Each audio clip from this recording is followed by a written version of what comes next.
Facilitate کیا گیا. دیکھیں میں ایک رپورٹر ہوں, رپورٹر کا کام ہے کہ وہ ایک باٹم سے لے کے جو آپ کا کہہ لیں کہ جو ایک صفائی کرنے والے لے کے جو آپ کا پاکستان کی ٹاپ سلاٹ ہے وہاں تک اس کی نظر ہوتی ہے ہر چیز پہ, اس کی ہر چیز اہم ہوتی ہے. تو میں سٹارٹ پوائنٹ یہاں سے لوں گا کہ جو مزدوری ہوتی ہے مارکیٹوں میں, بازاروں میں, وہاں پہ افغان نیشنل چھائے ہوئے تھے. آپ بازاروں میں جائیں, آپ کہیں چلے جائیں, پنڈی اسلام آباد یا کسی دوسرے شہر میں چلے جائیں, آپ وہاں پہ آپ کو افغان جو ہیں وہ آپ کو سر فہرست سب سے آگے نظر آئیں کام کرنے میں. تو اس میں کوئی سچائی بالکل نہیں ہے. میں جو امپریشن پڑ رہا ہے پاکستان کے خلاف جو پروپیگنڈا ہے اس کو بالکل ڈسپیل کرتا ہوں میں, ایسی کوئی بات بالکل بھی نہیں ہے. اچھا اسرار, اب چونکہ ہم یہ دیکھتے ہیں کہ اگر ہم اقوام متحدہ کی سٹیٹس آپ کے سامنے رکھوں تو اس کے مطابق تقریباً جو ہے 30 لاکھ افغان جو پناہ گزین پاکستان کے اندر موجود تھے, اس میں سے جو 8 لاکھ ہیں ان کے ریزیڈنس کارڈز منسوخ کر دیے گئے ہیں اور وہ ان کی جو ہے وہ ملک سے انخلاء کا ایک سلسلہ شروع ہو چکا ہے. اور ابھی بھی جو 13 لاکھ افغان پناہ گزین ہیں ان کے لیے ایک اور ڈیڈ لائن جو ہے وہ جون کی ہے, 30 جون کی ڈیڈ لائن ہے, چونکہ وہ جو ہے رجسٹرڈ اقوام متحدہ کے تحت پاکستان میں ہیں. تو اب یہ جو ایک مرحلہ وار سلسلہ شروع ہوا ہے کہ آپ کے مطابق یہ سموتھ چل رہا ہے, یہ تمام کے تمام جو انسانی حقوق کے پیرامیٹرز ہیں اس کو مد نظر رکھتے ہوئے سلسلہ چل رہا ہے؟ جی بالکل. پاکستان جو اپنی ایفرٹس کر رہا ہے, جو پاکستانی گورنمنٹ ہے, پاکستان کی جو لا انفورسمنٹ ایجنسیز ہیں وہ اپنی طرف سے پورا کام کر رہے ہیں, پوری دلجوئی کے ساتھ, پوری کمٹمنٹ کے ساتت. لیکن میں نہیں سمجھتا بینگ رپورٹر کہ ان کو اتنی آسانی سے یہ لوگ یہاں سے ایکسپیل کر یا ان کو ڈپورٹ کر پائیں گے. اس کی بڑی بھی ریزنز ہیں. دیکھیں میں آپ کو تھوڑا بتا دوں کہ میں نے 2015 میں جو بینگ کرائم رپورٹر میں نے بڑا کام کیا وار زون میں, ٹھیک ہے. میرا جو فیوریٹ سبجیکٹ ہے وہ ٹیررزم ہے, ٹھیک ہے. تو یہ جو افغان پاکستان میں ٹھہرے ہوئے آگے ریفیوجیز, ان کے آپ سمجھ لیں کہ ڈس گائز میں جو انٹرنیشنل جو طاقتیں ہیں, جو پاکستان کے دشمن طاقتیں ہیں, انہوں نے اس چیز کو بڑا ہی نا ان لوگوں نے کیا کہتے ہیں اس کو آپ وائلیٹ کیا چیز کو, جس میں ہمارے کچھ ادارے جو ہیں وہ استعمال ہوئے. یہاں پہ ادھر سب سے بڑا سواری نشان اٹھتا ہے نادرا پہ. یہاں پہ افغان نیشنلز کو جو کارڈ جاری کیے گئے جعلی رشوت کے. ابھی میں کل ایک صالح مغل صاحب میں رپورٹر ہمارے ایکسپریس کے ان کی خبر پڑھ رہا کہ ایف آئی اے نے نادرا ہیڈ کوارٹر کے پاس ایک جو ایف آئی اے نادرا کا ملازم پکڑا ہے جس نے تقریباً 13 افغان نیشنلز کو جعلی کارڈ جاری کیے ہیں, ٹھیک ہے. تو میری اس پہ بڑی ورکنگ ہے. میں نے جو یعنی آپ یہ کہہ لیں کہ جو پاکستان میں, تو یہ اس کا مطلب یہ ہوا کہ یہ پروسیس تو بڑا ٹرکی ہوگا پھر افغان پناہ گزینوں کو ٹریس کرنا, اور اس طریقے سے جب ان کے پاس جعلی کارڈز بھی ہوں گے تو یہ کیسے اتنا بڑا پروسیس جو ہے مکمل ہوگا, ٹریس کیسے ہوں گے؟ بتا دیں بہت مشکل لگ رہا ہے مجھے, یہ اتنا آسان نہیں ہے. اس کو آپ بالکل لائٹ نہ لے. پاکستانی گورنمنٹ جو ادارے ہیں, پولیس ہے, لا انفورسمنٹ ایجنسیز ہیں, ان کی ذمہ داری بہت زیادہ بڑھ گئی ہے کہ وہ دیکھیں ایک کچھ قانون ایسا ہے کہ جو 78 سے 77 سے پہلے افغان یہاں پہ آئے تھے ان کو شہریت دینے کا, جو یہ 7 جو وزیر داخلہ تھے انہوں نے بھی کیا تقریباً ذکر کیا اپنا, کیونکہ ان کا بڑا سخت سٹانس ہوا اس بات پہ کہ جو ری ویریفیکیشن سٹارٹ ہوئی آئی ڈی کارڈز کی, پاسپورٹس کی پاکستان میں. وہ اگر کہوں نا کہ میری خبروں پہ ہوا ہے وہ اس میں کوئی جھوٹ نہیں ہے, کیونکہ میں نے بڑے اسکینڈلز بریک کیے ہیں. ان کے ٹاپ آف دا لسٹ جو تھے وہ یہ تھے کہ یہاں پہ جو جعلی کارڈ جاری ہوئے ہیں, یہ آسان پروسیس بالکل بھی نہیں ہے. ابھی تو یہ کچھ بھی نہیں. جو ابھی میری کچھ بات ہوئی ہے ذرائع سے, پنڈی ڈسٹرکٹ سے, اس میں 31 تھانے ہیں پنڈی ڈسٹرکٹ کے, اس کی آبادی لاکھوں میں ہے. وہاں سے ابھی تک ڈیڈ لائن کے باوجود 1000+ افغانی جو ابھی تک افغان نیشنلز جو ہیں ان کو ڈپورٹ کیا گیا واپس افغانستان. اچھا اسرار, ایک اور چیز بتائیے کہ جو غیر قانونی افغان پناہ گزین ہیں ان میں سے بہت سارے ایلیمنٹس جو ہیں وہ پاکستان کے اندر لا انفورسمنٹ کے معاملات کے اندر بھی ملوث تھے. یہ لوگوں کی جو جان مال عزت آبرو ہے اس کے حوالے سے جو مسائل آ رہے تھے, بہت ساری چیزیں ان کی وجہ سے بھی کمپلیکیٹ ہو رہی تھیں. تو آپ کو کیا لگتا ہے کہ کتنا ضروری تھا, کتنا ڈیسائسو تھا یہ والا سٹیپ لینا پاکستان کے اپنے امن و امان کو برقرار رکھنے کے لیے؟ دیکھیں دنیا بھر میں انہوں نے ڈنڈورا مچایا افغان گورنمنٹ نے, جو افغان طالبان فال ہوا ہے کہ اب یہاں پہ افغانستان میں امن قائم ہو چکا ہے. یہاں پہ روزگار کے بہت مواقع ہیں. وہاں سے جو ایک ہم بچپن سن رہے ہیں کہ افغان جو ہے وار ویجڈ ہے, وہاں پہ اب جنگ ختم ہو چکی ہے, امن ہے. تو ایسے میں پاکستان کا پورا رائٹ بنتا ہے اور افغانستان کا اس سے بڑا حق بنتا ہے کہ وہ اپنے ریفیوجیز کو واپس لے. کیوں؟ جب آپ دنیا پوری کو بتا رہے ہیں کہ ہمارے پاس اچھا نظام تعلیم ہے, ہمارے پاس اچھا نظام ہے, آپ کا جو قانون ہے وہاں کا, جو آپ کی صحت سہولیات ہیں, جو آپ کے وہاں پہ آپ نے سارے کام کر دیے ہیں. اب آپ وہاں سے تو جو غیر ملکی فورسز کا خلاف بھی ہو چکا ہے, نیٹو فورسز کا بھی, تو ان کا پورا رائٹ ہے. افغانستان کی ذمہ داری بنتی ہے کہ وہ افغان طالبان جو گورنمنٹ اپنے ریفیوجیز کو خود واپس لے. تو وہ تو اقوام متحدہ کبھی انووک بیچ میں کر رہے ہیں, بیچ میں لا رہے ہیں کہ نہیں جی ہم ان کو بھی بیچ میں لے کر آئیں گے تاکہ یہ ریپیٹریشن کا عمل رک جائے. یہ تو ملک دشمنی کر رہے ہیں نا, پھر ہمارے ساتھ دشمنی نبھا رہے ہیں وہ.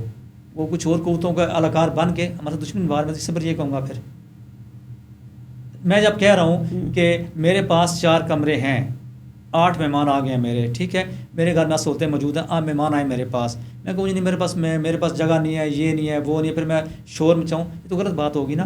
افغان گورنمنٹ کو یہ بالکل نہیں کرنا چاہیے. انہیں خوش دلی سے, بلکہ ان کو چاہیے کہ وہ ان کے ساتھ ہاتھ ملا کے پاکستانی گورنمنٹ کے ساتھ شکریہ کے ساتھ بارڈرز پہ ان کو پھول پیش کریں. جو ہمارے پاکستان لا انفورسمنٹ ایجنسیز کے بندے ہیں, ایف آئی اے تعینات ہے وہاں پہ, اور جو سیکورٹی فورس باڈی ہماری جو بی ڈی ایس ہے, بی ایس ڈی جو ہے border security force B S F, ان کو یہ گلدستے پیش کریں کہ آپ کا شکریہ, آپ نے ہمارے لوگ تھے ریفیوجی, آپ کو 30 سال آپ نے ان کو پالا, ان کو پھولا, آپ نے یہاں پہ افغان تک سہولتیں آپ نے لوگوں کو دی. اچھا اسرار, اس میں ایک اور ایلیمنٹ بھی ہے کہ پاکستان کی جو معیشت ہے اس کے اوپر بھی جو ہے ایک بہت بڑا ڈنٹ ڈالنے میں ان غیر قانونی افغان پناہ گزینوں کا بڑا کردار تھا. آپ دیکھتے ہیں کہ اسے اسمگلنگ ہے, اس کے رنگ کے اندر, اس مافیا کے اندر بھی ایک بہت بڑا ان کی انوالومنٹ ہے, اور ایک پاکستان کے اندر سے جو ایک بلیک مارکیٹ جو ہے وہ بھی ایک پیرل جو ہے چل رہی تھی, اور ہماری مین اکانومی کو جو ہے بڑا نقصان پہنچا رہی تھی. تو معیشت کے حوالے سے تھوڑا سا بتائیے کہ یہ اقدام کرنا اس وقت کیا وقت کی ضرورت تھی, یا اس کا کوئی اس کے حوالے سے کوئی تعلق نہیں ہے؟ بالکل آپ ٹھیک کہہ رہی ہیں, یہ بالکل ٹھیک ہے آپ کا سوال. اس کا جواب یہ ہے کہ حکومت پاکستان کو سخت موقف یہاں اختیار کرنا پڑے گا, کیونکہ مجھے کچھ یورپین کنٹریز میں کچھ ملے افغان جو منی لانڈرنگ ملوث ہیں, وہ تو اتنے اینٹی پاکستان ہیں, آپ کی سوچ ہے. اور ایک میں آپ کے پروگرام کی توسیع خبر دینا چاہوں گا اپنے لا انفارمیشن ایجنسیز کو کہ میں نے یہ آج سے 4-5 سال پہلے خبر دی تھی یہ والی, کہ جو افغان ملک دشمن, پاکستان دشمن جو قوتیں ہیں, انہوں نے یہاں پہ ایک اور وتیرہ اپنایا ہوا ہے کہ جو ٹیررسٹ ہیں, دہشت گرد بولوں گا, وہ ایک خاص حکمت عملی کے تحت ایک خاص جو ان کا اسٹریٹجی ہے, وہ اپنے جو ان کے فرض کریں ینگسٹرز جو ہیں ان کو جعلی پاکستانی کارڈ, جعلی پاکستانی پاسپورٹ لے کے دنیا بھر میں اسپیشلی یورپ, امریکہ, یو کے یہاں یہ سیٹل کر رہے ہیں ان کو, تاکہ اگلے 10 سالوں میں, اگلے 5 سالوں میں وہاں پہ وہ کچھ ایسی دہشت گردی والی کارروائی کریں, جب وہاں کی جو پولیس ہے, جب وہاں کے خفیہ ادارے ہیں, جب اس پہ انویسٹیگیٹ کریں آفٹر اکرنس آف انسیڈنٹ, تو نام آئے کہ یہ پاکستانی نیشنل ہیں. اس لیے یہ جو پروسیس ہے جعلی آئی ڈی کارڈز کا, جعلی پاسپورٹس کا, اس کا کلا کما بہت لازمی ہے. بات رہے گی معیشت کی, تو آپ کی بات بالکل ٹھیک ہے. تمام بڑی کرمنل ایکٹیویٹیز جو ہیں, جس میں سب سے بڑی ٹیررزم ہے, اس میں لوگ شارٹ انوالو ہیں. جو ہماری ایجنسیز ہیں ان کو سب کو پتہ ہے, سب کے پاس ڈیٹیلز ہیں, اور میں نے بھی وقتاً فوقتاً اس چیز کو رپورٹ کیا ہے, جس کی وجہ سے میں کئی دفعہ انڈر فائر بھی آیا, میرے سر قیمت مقرر کی گئی. یہاں پر میں ایک بات تو میں نے اسٹوری دی کہ 250 افغانیوں کے جو کارڈ بلاک تھے ایجنسیز کی رپورٹس پہ, وہ کچھ نادرا کرافٹ افسران نے مل کے ان سے پیسے ڈیل کر کے وہ ان بلاک کرنے کی کوشش کی. تو جس پر اس وقت کے جو حکومت تھی, اس کے منسٹر نے, یعنی جو چیئرمین نادرا تھے, ان کی شکایت پہ اس کے منسٹر نے, جو میرے اخبار کی ایم ڈی تھی, ان کو فون کیا کہ اسرار ہمارے خلاف بہت بے بنیاد سٹوریز دے رہا ہے.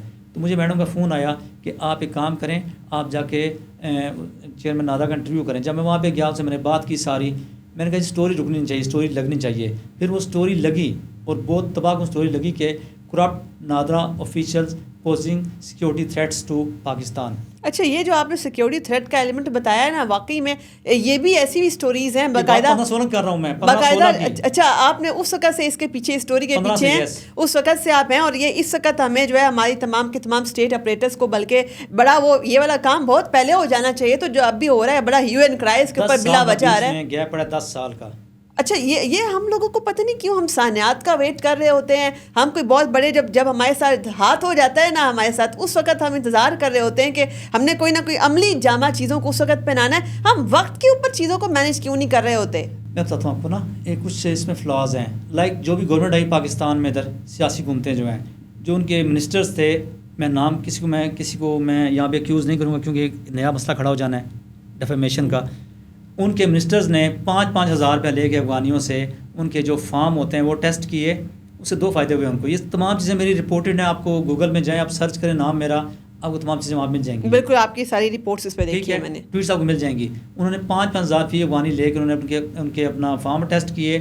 2 فائدے ہوئے, ان کے آئی ڈی کارڈز بن گئے, ان کا ووٹ بینک بڑھ گیا. اچھا میں آپ کو بتا رہا ہوں 15 سے لے کے ابھی 18-19 تک یہ سارا معاملہ ہوا ہے. اچھا ایون اس میں پھر یہ جو ووٹ بینک والی جو آپ بات کر رہے ہیں نا یہ بھی بڑا اہم ہے کہ ہم دیکھتے ہیں کہ کے پی سے جب ایک جتھا اسلام آباد کے اوپر حملہ آور ہونے کے لیے آتا ہے تو اس کے اندر افغان شہری نکلتے ہیں. بالکل نکلتے ہیں اور ان کے پاس اسلحہ بھی ہوتا ہے. بالکل گرفتار ہوئے ہیں یہاں پہ آن دا ریکارڈ سب چیزیں یہ والی. اچھا ان کے پاس اسلحہ بھی ہوتا ہے, وہ پتہ نہیں کن مقاصد کے ساتھ آ رہے ہوتے ہیں, اور جب وہ اسلام آباد کے اوپر آ کر چڑھائی کرتے ہیں یہ وہ سب سے زیادہ مشتعل, سب سے زیادہ اگریسو اور سب سے زیادہ تباہ کن انہی کی ایکٹیویٹی ہوتی ہے. جب میں کچھ ٹویٹس کرتا ہوں تو مجھے کئی جو افغان نیشنلز ہیں ان کی جو سمپتھائزر جو ان کے ویل وشرز ہیں وہ مجھے برے القاب سے نوازتے ہیں, وہ بڑا مجھے نا طرح طرح کے مجھے کرٹیسزم کرتے ہیں. میں کہتا کوئی بات نہیں, خیر ہے یار, میرا ملک ہے پاکستان, اس کی حفاظت جو ہے بینگ جرنلسٹ جو اس کی جو نیشنل سیکیورٹی وہ میرا فرض بنتا ہے. ٹھیک ہے, تو میں کبھی ان سے گھبرایا, کبھی ڈرا نہیں لوگوں سے, میں کبھی بھی. اچھا اسرار, چونکہ آپ ایک جرنلسٹ ہیں اور آپ نے گراؤنڈ کے اوپر جا کر چیزوں کو وٹنس کیا ہوا ہے, یہ اتنا زیادہ جو بغض افغان پناہ گزینوں کے اندر, اگر ان کی سیکنڈ جنریشن بھی جو پیدا ہوتی ہے, پاکستانی سرزمین کے اوپر جنم لیتے ہیں, پاکستانی اسکولوں میں پڑھتے ہیں, پاکستان سے رزق کماتے ہیں, اسی دھرتی کے اوپر پیدا ہوتے ہیں, یہیں پر چلتے پھرتے ہیں, یہیں پر ان کو نعمتیں عطا ہوتی ہیں, تو اس دھرتی کے حوالے سے اتنا بغض کہاں سے آتا ہے ان کے اندر؟ بیسیکلی جو ان کے آپریٹرز ہیں نا, آپریٹرز وہ آپ کو پتہ 3-4 ہیں بڑے, ان میں انڈیا سر فہرست ہے. ٹھیک ہے, ان کو وہاں سے بالکل ان کو نا ان کی نا خون میں جو ہے نا آپ کی وائٹ یا ریڈ بلڈ سیلز ان میں چیز شامل ہے, یہ کبھی ختم ہونے والی نہیں ہے. اس کو میں نے بڑا فیس کیا یورپ میں. ایون میرا ایک فلیٹ میں جا رہا تھا, فلیٹ میں ایک لڑکا ہے وہ ادھر کا یہ ہے اپنا چار سدے کا, تو وہ بڑا پرو افغان ہے. تو جب سے میں تعارف ہوا, میرا ایک سٹوری نکالی میں نے, ایک ڈرگ پیڈلر تھا یہاں کا, تو وہ چائنا میں جو پاکستانی گورنمنٹ کے مطابق وہ وہاں فوت ہو چکا ہے, لیکن وہاں جیل میں زندہ ہے وہ. ایک بہت بڑا یہ اسکینڈل بتاؤں گا آپ کو, میں لنک کروں گا, شیئر پڑھیے گا وہ ذرا. ٹھیک ہے, تو یہاں کا ادھر کا اپنا اس کی ایک وائف یہاں قتل ہوگی PWD میں, وہاں سٹوری نکلی یہ والی. یہ سٹوری بس 2017 سے میرے پاس سٹوری تھی یہ والی. لیکن جب میں یورپ موو کیا, میں نے وہاں جب میں اس سے میری بات ہوئی اس لڑکے سے, پٹھان سے, پختون سے, ان کا میرے پاس ایک سٹوری, میں کہ سٹوری میں پہلے پڑھی ہوئی ہے یہ والی. ٹھیک ہے, تو اس نے کہا ہے مجھے جی کہ مجھے بہت نفرت ہے پنجابیوں سے, پاکستانیوں سے. میرا روم میٹ تھا وہ, کین یو بلیو, میں بڑے ایک اور پر لڑکا تھا ہمارا, وہ بھی تھا جو فلیٹ کا جو مالک تھا. انہوں نے کہا یار بات سنے, میں پختون ہوں. انہیں بڑا اچھا جواب دیا اس نے. انہوں نے کہا کہ جب ہماری جو خواتین ہیں ان کو ہمارے اپنے صوبے میں جو ہمارے اپنے نوجوان ہیں وہ ڈرگز یوز کر رہے ہیں, یہ وہ کر رہے ہیں, سارا کچھ ہے, ان کو کوئی نہیں اپناتا. تو یہ جو پنجابی ہیں, یہ پاکستانی ہیں, ان کو باعزت طریقے سے شادی کر کے لے جاتے ہیں یہاں سے. تو آپ یہ بات نہ کریں. یعنی وہ ہے پاکستان کا بائی برتھ, وہ خیبر KP کا ہے وہ, لیکن وہ اتنی اس کی افیلیشن ہے افغان کے ساتھ. کہتا ہے اچھا وہاں پہ نا, یہ آپ بیسکلی ایک مائنڈ سیٹ بتا رہے ہیں, اور یہ والا ایک بڑا نفرت انگیز زہر آلود مائنڈ سیٹ ہے, اور اس مائنڈ سیٹ کا کلا کما ہونے کا وقت آ گیا ہے, اور آغاز اس طریقے سے ہو چکا ہے کہ آپ یہ جو غیر قانونی افغان پناہ گزین ہیں ان کو ان کے وطن واپس بھیجا جائے. پاکستان کے اپنے امن و امان کتنے مسائل ہیں, پاکستان کی معیشت اپنا بوجھ جو ہے وہ اٹھانے کے لیے اقدامات کر رہی ہے. پاکستان ان کا بوجھ نہیں لینے کی پوزیشن میں, نہ تو سیکیورٹی وائز اور اکنامک وائز بھی جو ہے ہمارے لیے پاسبل ہی نہیں, فیزیبل ہی نہیں ہے. تو اسی کے اوپر جو ہے وہ آج کی نشست کنکلوڈ کرتے ہیں اسرار. آئی ہوپ کہ ہم اس کے اوپر اگلا سیشن بھی بہت جلد کریں گے. آپ کے وقت کا بہت شکریہ, اور اسی کے ساتھ ہمیں دیجیے اجازت. اللہ حافظ.